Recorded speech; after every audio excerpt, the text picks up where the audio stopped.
जय दोस्तों, नमस्कार। तो कैसे हैं आप लोग? उम्मीद करता हूं बहुत अच्छे होंगे। तो आ गई है यूपी पुलिस की नई भर्ती। ठीक है, यूपी पुलिस नई भर्ती 2025 की नई भर्ती आ गई है। तो उसके बारे में हम आज कुछ चर्चा करेंगे। तो एग्जाम पैटर्न के, यूपी पुलिस के एग्जाम पैटर्न क्या रहेगा इस बार, और ये पॉइंट, इन पॉइंटों पर क्या रहते हैं बच्चों की, क्या सबसे ज्यादा यानी डाउट रहते हैं, वो रहते हैं इन इन टॉपिक्स पर। तो उनके बारे में हम चर्चा करेंगे। तो एंड तक वीडियो को जरूर देखना, ठीक है। तो यूपी पुलिस पुलिस सिपाही भर्ती 2025, ठीक है, 2025 के बारे में हम बात करेंगे। तो ये वीडियो बहुत इंपॉर्टेंट रहने वाला है, आपको इनको पूरा देखना प्लीज, क्योंकि क्या जो बच्चों के डाउट होते हैं उन क्लियर नहीं हो पाते, तो उनके बारे में हम आज थोड़ी बात कर लेते हैं। तो एग्जाम पैटर्न क्या रहेगा यूपी पुलिस का, एग्जाम पैटर्न क्या रहने वाला है, तो वो रहने वाला मैथ का क्वेश्चन। कहते हैं मैथ के क्वेश्चन कितने आते हैं, वो आते हैं 18 से 22 क्वेश्चन, और रीजनिंग के कितने आते हैं 53 से 57 क्वेश्चन। यानी इन दोनों के, मैथ और रीजनिंग, इन दोनों के मिलाकर कितने क्वेश्चन आते हैं, वो आते हैं 75 क्वेश्चन यूपी पुलिस के अंदर। यानी मैथ और रीजनिंग के इसके कितने क्वेश्चन आते हैं, वो आते हैं 75 क्वेश्चन। 53 से, अगर इसके ज्यादा, अगर इसके 22 क्वेश्चन पूछ ले तो इसके अंदर इसके थोड़ा ज्यादा पूछ लेगा, ठीक है। इसके अंदर 22 क्वेश्चन पूछ ले तो इसके कितने पूछ लेंगे, अलग थोड़ा ज्यादा पूछ लेंगे, ठीक है। यानी मामला यहाँ पर रहता है, यानी कितना 18 से 22 क्वेश्चन मैथ के आएंगे, और रीजनिंग के आते हैं 53 से लेकर 57 तक, ठीक है। ये क्वेश्चन यानी दोनों की मिलाकर कितने क्वेश्चन आते हैं, 75 क्वेश्चन आते हैं, ठीक है।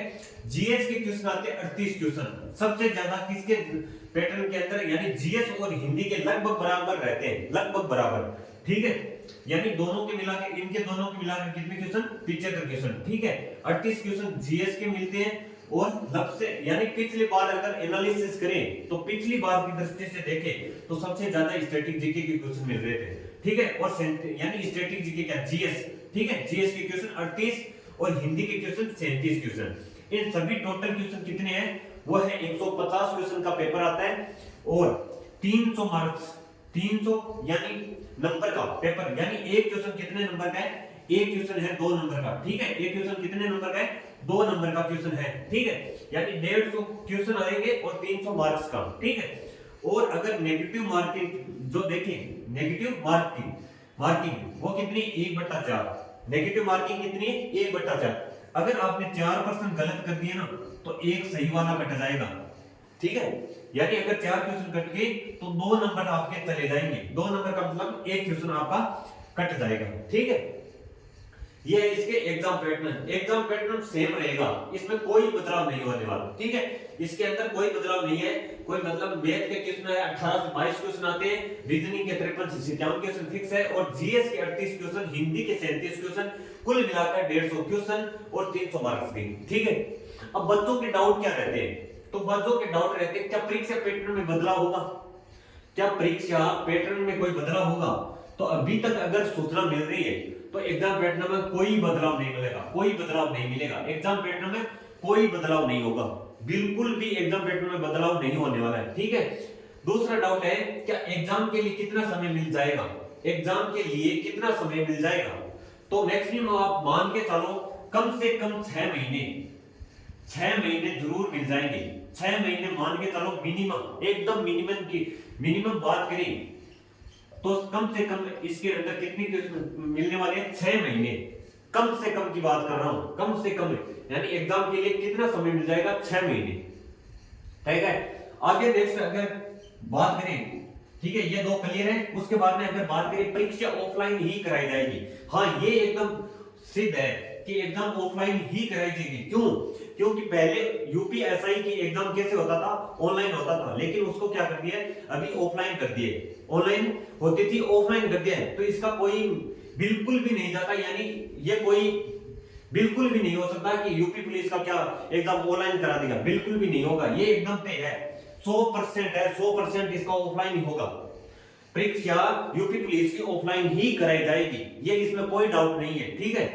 क्या एज में छूट मिल सकती है, हाँ इसके अंदर थोड़ा सबसे ज्यादा अगर डाउट रहता है क्या एज के अंदर छूट मिलेगी, तो अगर अभी के जो इसका कोई कुछ कह नहीं सकते कि एज के अंदर, लगभग क्या है कि एज के अंदर छूट मिल सकती है या नहीं मिल सकती। लेकिन अगर वर्तमान के माहौल देखें तो इसका मतलब थोड़ा बहुत अनुमान लगाया जा सकता है कि हाँ मिल सकती है, ठीक है। एज के अंदर 3 साल की छूट मिल सकती है, ठीक है। छूट कितनी मिल सकती है? लगभग 3 इयर्स की छूट इसके अंदर मिल सकती है, लगभग अनुमान लगाया जा सकता है। और लगभग अगर इनका हम इस पर कोई यानी फिक्स नहीं है तो अनुमान लगाया जा सकता है कि इसके अंदर 3 साल की क्या छूट मिल सकती है, ठीक है। उसके बाद में डाउट रहता है वो है अपनी एक पोस्ट कैसे सुनिश्चित करें।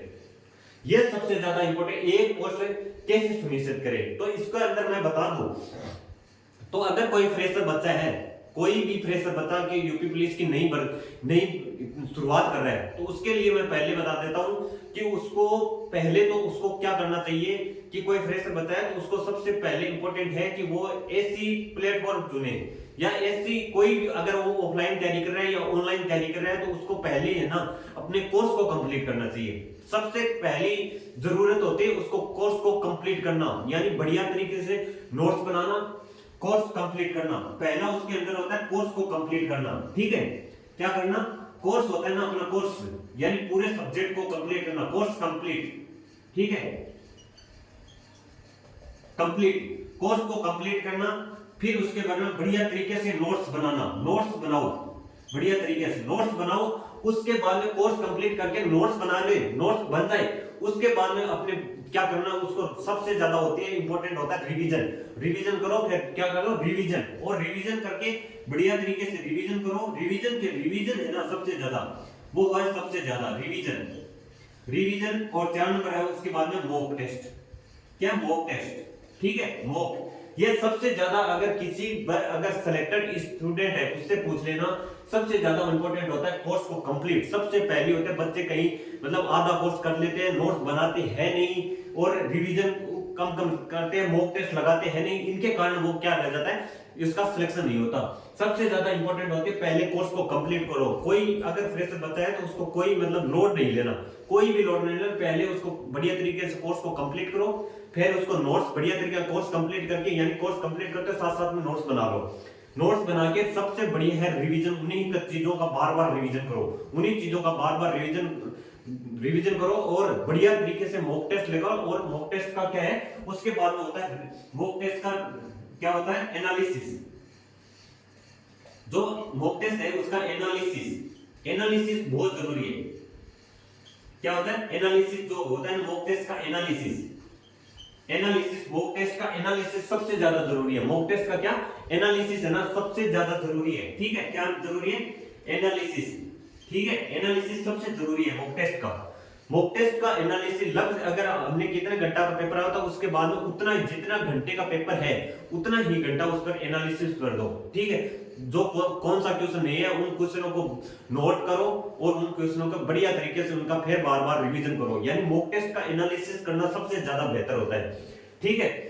सेफ स्कोर क्या टारगेट करें, ठीक है। सेफ स्कोर क्या टारगेट करें, इसके बारे में यानी क्या है, इसके बारे में अभी चर्चा नहीं कर सकते, क्योंकि इसके क्या है कि इससे पहले क्या है, पहले सबसे ज्यादा अगर कोई फ्रेशर बच्चा है तो उसको क्या ध्यान देना चाहिए, पहले तो यानी इसके बारे में अगर कोर्स कंप्लीट हो जाए, बढ़िया तरीके से रिवीजन कर ले, उसके बाद में उसको सेफ स्कोर करने की जरूरत ही नहीं है। अगर बढ़िया तैयारी हो जाए तो उसको सेफ स्कोर करने की कोई जरूरी नहीं है, ठीक है। इसके बारे में हम कोई चर्चा नहीं कर सकते, सेफ स्कोर क्या टारगेट करें आगे, यही बात, ये तो सब लोगों का मतलब कहने की बात होती है कि इतना टारगेट कर लो, इतना टारगेट, इसका कुछ भी नहीं है। अगर बढ़िया तरीके से, मैं तो यही मानता हूं कि अगर कोई भी बढ़िया तैयारी कर रहा है तो उसको अपना 100% देना चाहिए, यानी पूरी फुल तैयारी होनी चाहिए। उसके बाद में कोई उसको टारगेट की कोई जरूरत नहीं होती, कोई यानी उससे यानी जो कट ऑफ लगती है उससे वो बेहतर करेगा, यानी अच्छी तैयारी है तो उसको कट ऑफ से उसका कोई डर नहीं रहेगा, कोई भय नहीं रहेगा, अगर फुल तैयारी होनी चाहिए, बस यही होती है। एक अगर सिलेक्टेड स्टूडेंट, अगर सिलेक्ट जो भी कोई बच्चा फ्रेशर है कोई भी, अगर यानी अगर क्या अपनी जॉब को अगर सुनिश्चित करना चाहता है तो उसको सबसे ज्यादा जरूरी होता है, यानी सबसे बेहतर है उसको अपना 100% दो, यानी फुल तैयारी करो, कोई भी कमी मत छोड़ो। उसके बाद में देखो यानी आपको सेफ स्कोर की जरूरत भी नहीं पड़ेगी, ठीक है। तो ये हमारी यूपी पुलिस के बारे में थोड़ी बातचीत थी कि कैसे उसको तैयारी करना है, क्या एग्जाम पैटर्न रहेगा, क्या उसको तैयारी करनी चाहिए। और इसी के साथ मैं आपको बता देना चाहता हूँ अगर आपको स्टैटिक जीके, हिस्ट्री या सुबह की करंट अफेयर से जुड़ना चाहते हो तो इस चैनल से आप सुबह जुड़ सकते हो। बेहतरीन तरीके से आपको पूरे के पूरे यानी पहले करंट अफेयर की क्लास होती है उसको बेहतर तरीके से करवाई जाती है, वो आप करो। और उसके बाद में मैं स्टैटिक जीके पढ़ाता हूँ, यानी तीनों सब्जेक्ट मैं ही पढ़ाता हूँ। स्टैटिक जीके बड़ी इंटरेस्ट तरीके से यानी बड़ी ट्रिक के माध्यम से आपको पूरी स्टैटिक जीके पढ़ाई जाती है। और अगर हिस्ट्री की क्लास यानी कंप्लीटली करना चाहते हो तो अभी मैंने शुरुआत करी है, हिस्ट्री की क्लास भी आप बेहतरीन तरीके से कर सकते हैं। तो उसके बाद में हिस्ट्री कंप्लीट हो जाए, उसके बाद में जियोग्राफी है और पॉलिटी है, इन्हीं सब्जेक्टों को बाद में ये कंप्लीट हो जाए उसके बाद में उनको शुरू करेंगे।